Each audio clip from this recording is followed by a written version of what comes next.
Lipun channel bu mityeng tabiriba khwai tarabu channel asigi maikeidagi taramna okjari. Iramdamgi oiba phungawari loinana tonghan furup kanglupki wari masa kayama channel asina miyamda lepa leitana khudol tamjari loinana channel asibu hena mapung phanabagidamagta adom-adom thawjal nijari.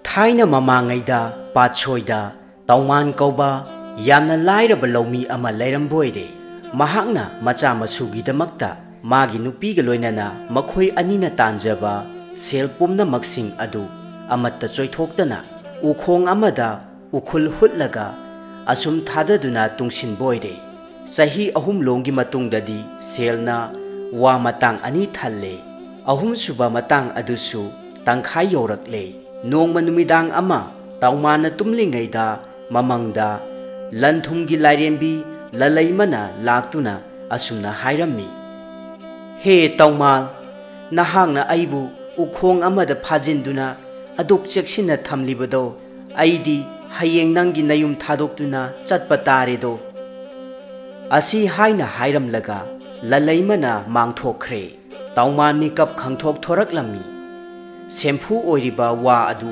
lairibra yengba matamda adumak marairammi maduda taumana khalami asuk cheksina tungsinjarakpa sel asibu matau karamna mabu thadoktuna chatkadoribano asumna ahing adu haukhiduna nongale taumangi maraibakta thodok adu adumak thoklare mahakna sempu oiriba ukhong adumaktada machanupana san punsilamboire ureng konthok tanba kangbuna hui mayangba loinaratuna laikhong aduda lakpada pulliba san adu khangman khraduna khangchen chenba matamda ukhong adu phaklaga jingduna chatkhraboire madu ubada tauman ngarang numidang mahaki manglanda lairembi laktuna hairamba wasing adu ningsing laklami karam tauna lalaimana mabu thadoktuna chatkibagi haibadu yengning laklami taumana ukhong cheliba san adugi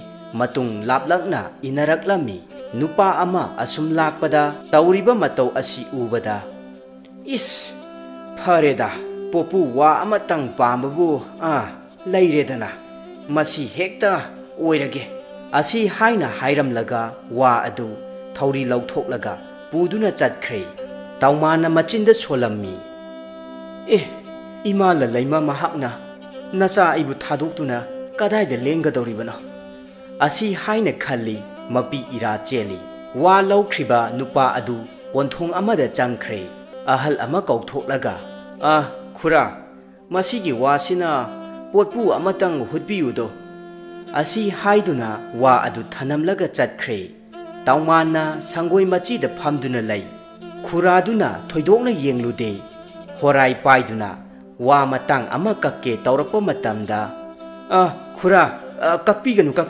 madugi wa matang aduda sel lising ama yauribani asumna taumana hairakpada khurana hairaklami karino hairibasibo asi haiduna matang adu he kakpoire yengluba matamda sel lising ama chapchana suramba aduda ahal adu ngakpana loire anisuba matang aduda amuk kakke taurakpa matamda khura kakpiganu maduda su lising ama yauribani asumna taumana hairaklami ahal aduna kaktuna yengluba matamda su sel mayek lising ama tarakle maduda taumana khura ahal aduda wafam pumnamak marik chumna tamlare khurana hairaklami adudi ibungo nangi paisani nangna pujakhro asi haina hairakpada taumana hairaklami khura sel asi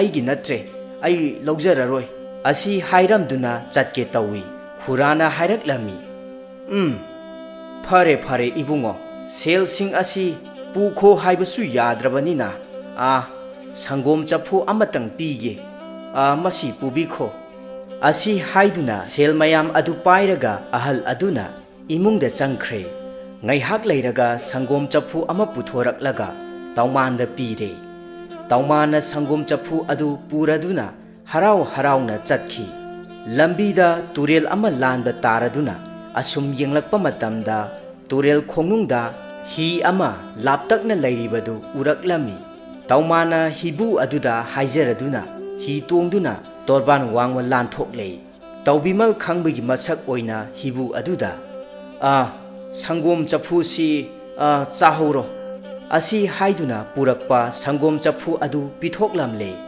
तौमान चटख्रब मतुंगदा हिबु अदुना यामना फरेदा सिदे संगोमसी आइगी पोटपु हुटपिरकपा खुरादुदा पिजरुरगे असी हाइरदुना खुरागी yum अदुदा थिल्लुरे Khurana Nongma संगोम तोटके हाइदुना येंगलुबददी लुपा ngakte यावरमले महाकना खल्ली हाइस मसीदी आइना संगोम साजिनरगा लुपा ngakta हापचिनखिबा पात्रदुनिदना हे इमा ललैमा नहाक्ति नचाबु थादोक पिनिंद्रबोइरे असुमना पैसा अदु लौसिनखि तौमानगी इमुंग अदु नोंगम नोंगमगी नंगथरकलमी फिबम यामना फजिलक्त्रे चरा तोयना हेलकले महांगना वासक्तुना हाइरई आई ngasiदगी हा कौबसितंग चादुना पुंसी असे लेलगे असुमना तौमानना हा ताला तालदुना चाबा हौरकलमी तौमानगी मतौ असी उबदा माबु लक्नखिबी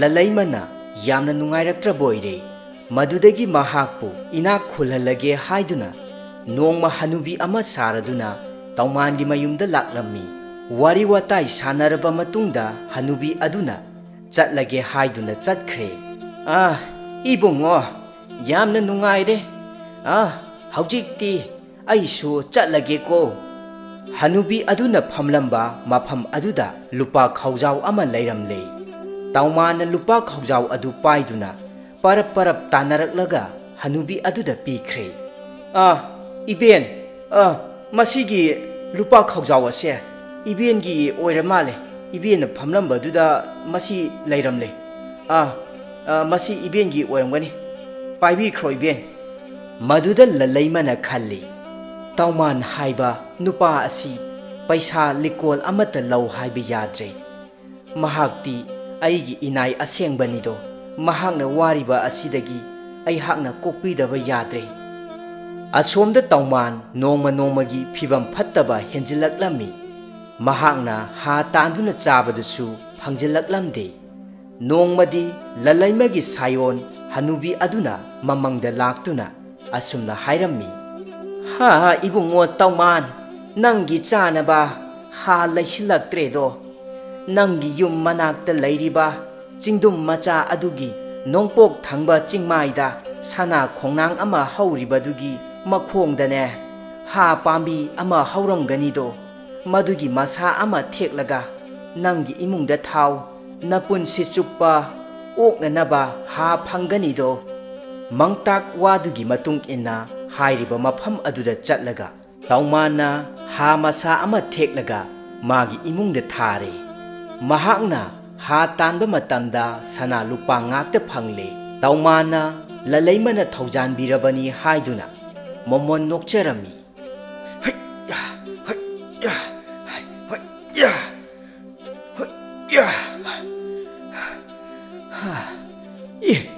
करी मतौनो सना लुपा ngakta करीनु तौरिबसिदी हा पांबीदी अमत्तसु यावरमदे अदुगा हा पांबीगी महुत्ता करीनो सना लुपा ngakta हे इमा ललैमा नहाक्ना नचा आइबु थौजानबिरेदना ngasiदी नचाना इमाबु ngमखै लैतना नचाना थमोय सिंगना इमाबु नचागी थमोयनुंगदा थौनिजरिदो इमा असुमना ईश्वरना सिनबा खुसिनबु ngakna चच्चबा तौमान ममै थंगददी ताइबंग सेंबिबा मपु महाक्ना थौजानबिबदगी नुंगाय याइफना पानखिबोइरे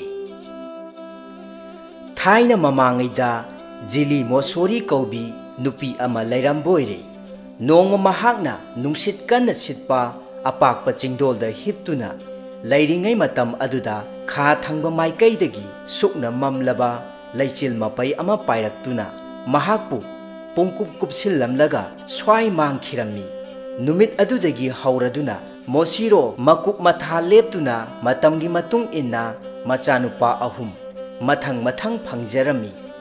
Ahanbana lai, ani subada kai, ahum subada taibang miyoiba. Asumna machanupa ahum phangki. Mosirona machanupa ahum asi yok thaktuna amadi seksinda senaduna chaura sanglaba phawba leiminaraklami. Machanupa ahum sigi manungda mamana khara hena nungsiba asi iton tonba taibang miyoiba machanupa asini. Machanupa ahumna ahal oirabi mamabu makhoi makhoigi mayum mayumda nongma nongma leihanduna yok thakpagi thabak tawraklami. Adubu machanupa ahal laiga leiminaba numitta mamadu laihau hauduna nai. Kaiga leiminaba numittana mamadu masada ihai hainingde ipa pakhatli. Machanupa atomba taibang miga leiminaba matamdana mamadu hekta siningi. Machanupa atonbasu mama thuna sikhibana phare khanduna ngangsang ngangba yamna saba moro khubam ama isingda hapchinduna phutokle. Aduga mahidu mamada pithakpa matamda mamadu sikhibagi mahutta masadum hanadagi hena phagalaklami. Adubu ahal oisilaklabanina kaya kuina kanduna laini. Khara lairagadi haugat kangkhatpa ngamdana mahak narami. Mamana siramdai matam yauraklaba matamda machanupa taibang mi adu kausilaga asumna hairaklami. Imagi ibungo, ai hangna sirabada kanagumba amata khanghanganuko tuminna phumjilu. Mongpham adugi mathakta phunga linglaga chak thonguko. Nongma machanupa taibang mi atomba aduga leiminaba numit amada mahaki mama adu taibang pal thadokkhre. Mamana takpiramagi matung inna hek sikhibaga khudak aduda phumjille. Aduga kanagumba amana kadaida phumkhibagi haina khangdanaba yumgi akoibada mongpham kayamuk semduna thamle.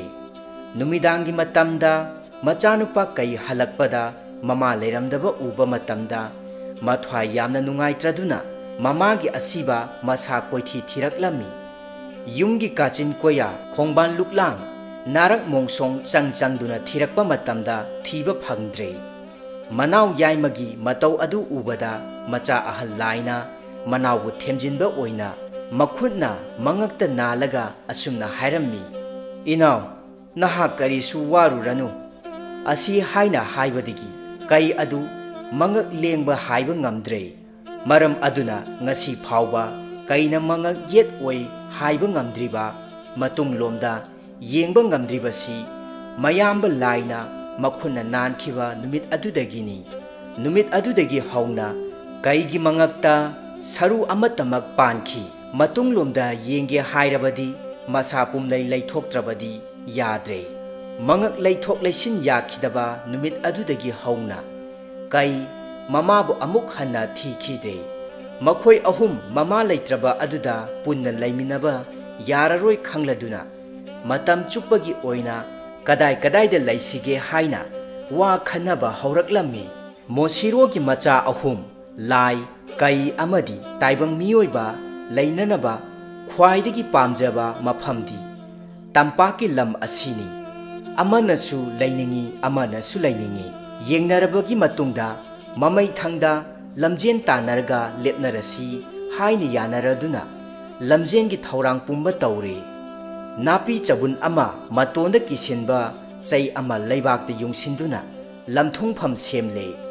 Saigi maton kiriba napi chabun adu ihan hana paiba ngambana lamjen thoiba saknarasi haiduna yanare. Lamjen thare kaina thoire madu uba matamda laiga taibang miga makhoi anidu yamna nungaitraduna amukka hanna tanakhisi hainabadagi lamjen amuk hanna tanaba tare. Laide manau iton tonba taibang miyoibabu thoihenninglami. Mahangna manau atonba mida asumna hairaklammi. Inau taibang miyoiba ai nahakpu lamjen thoihenningido adubu pangal taungamba lamjel yangbadi nayamba kaina helido. Nahakna lamjen thoiba haibasi oithoktraba wani. Karigumba thoige hairabadi minamba pambai sijinnaba mathau taido. Lirung amaga ten amaga pairaga anakpada lumduna leiro Nayamba kaina lamthungpham yauraktringay aduda nahakna tenna chai matonda puliba napi chabun adu kapu. Taibang miyoibana mayamba ahal laina takliba wafam aduda adumak pangthoklammi. Anakpa mafam amada lumduna leiraga kaina lamthungpham yauraktringay aduda tenna napi chabundu kapthaduna lamjen thoiba sakle. Lamjen thoibagi mana oina taibang miyoibana khwaidagi phaba tampaki lam saruk phangki. Kaina umang wamangda koichat chatuna leiba aduga mayamba ahal laina angamba chingi suklaba loknungda leiba haina wafam pumba yanakhi. Machin manau ahum ado magi mafamda chatnanaba sem sare. Mayamba ahal laina pambasi manau atonba mina mabu uba ngamdaba asini. Ahanbada taibang miyoibana laibu uba phanglammi. Laina khalammi. Inaw atonbana aibu uba phanglabadi soidanamaki khana chainaba thorakani. Aduna aihakpu suku uhandanaba honaba mathau tai. Masi khaladuna laina taibang miyoibagi mamit asi huigi mamika onthoknare. Taibang miyoibana ahing amamba matamda pochai uba phangdribasi huigi mamit pankhibadagini. Mayamba laibu taibang miyoiba manaw atonba asina uba phangkhidaba sisu maram asigini. Kainaramdaida laina taibang miyoiba manaw atonbada moro atekpa chagadra akangba chagadra haina hangbada taibang miyoibana atekpasu akangbasu animak chagani hairubadagi miyoibagi marakta angang ahal khaktana sihalli. Madugi matungda laiga miga kainakhi. Laiga miga kainakhraba matungda mayamba yaima kai kainabagi matam adu amuk yauksilaklammi. Kaidi manaw nupa taibang mibu yamna thina tawbirammi. Machin manaw nungsinabagi wakhal mangonda phaude. Manaw taibang mibu pharaga chathokningi. Maram aduna taibang miyoibana kaibu yamna kina hangoina loinarammi. Ahingi matamda chathokpikhidra khanbadagi mayambada minamba kayasu ngangi. Makhoi ani punna leiminaringai matamda kaina taibang miyoibada hangi. Inaw taibang miyoiba nahak ngasi numidang asi kadaida tumgani. Mayamba kaigi wadu tabada taibang miyoiba manaw atonbana asuna pakhum piraklammi. Tada leimaida tumgani do. Mayamba kaina chathokringaida hudengde ising thanna haplaga phamung ama semle aduga phi amana mathakta kupsille. Mahakna atopa mafam amada phamung semlaga tumkhre. Mayamba kaina hek changlakpada phi kupsinduna leiriba adu manaw taibang miyoibani haina oiraboi ningladuna phi adu lauthoklaga chongsinkhibada khudengde yauriba ising manungda takhre. Madu ubada manaw taibang miyoibana kari daurabage kai taso. Manaw taibang miyoibagi wafam aduda sanaribani haina khumki. Taibang miyoibaga kaiga asum leiminarakpa asi nungaitraduna kaina chatkhinaba wakhal tauraklammi. Nongmadi mahakna hangi. Tadana khwaidagi kibasi karino. Taibang miyoiba manaw atonbagi wafam adu tabada kai adu phana kuina khumu yade. Adubu manaw nupana asumna hangjilakpa adudadi haidoktaba yadraduna asumna haidoraklammi. Inaw atonba taibang miyoiba aihakna khwaidagi kibasidi inaw dong launa thilakpa makhol asi tabadane aihak yamna nungaite. Madudagi taibang miyoibana khangbadagi pung achauba utong ahobana chingbada chai thinduna mayamba kaibu tanthokhrage khalingaida nongma mina phak saringaida masu yauni haiduna yaubadigi phakna koina kupsilaga tumthokre. Asumna mayamba kaina tumlingai matamda mamai thangda dong lauba yaba mafam ama punsilaga manakongda ahoba pot amana singjinbadagi khangduna umanglomda chensinkhi. Numit adudagi hauna kaiga miga laiminakhidre. Lamchat sajat puttinadrabadi machin manaw phano oidunasu kainai. ꯀꯩꯒ ꯇꯥꯏꯕꯪ ꯃꯤꯑꯣꯏꯕꯒ ꯄꯣꯛꯃꯤꯟꯅꯔꯕꯁꯨ ꯃꯆꯠ ꯇꯤꯟꯅꯗꯕꯅ ꯀꯥꯏꯅꯈ꯭ꯔꯤꯕ ꯑꯁꯤꯅꯤ꯫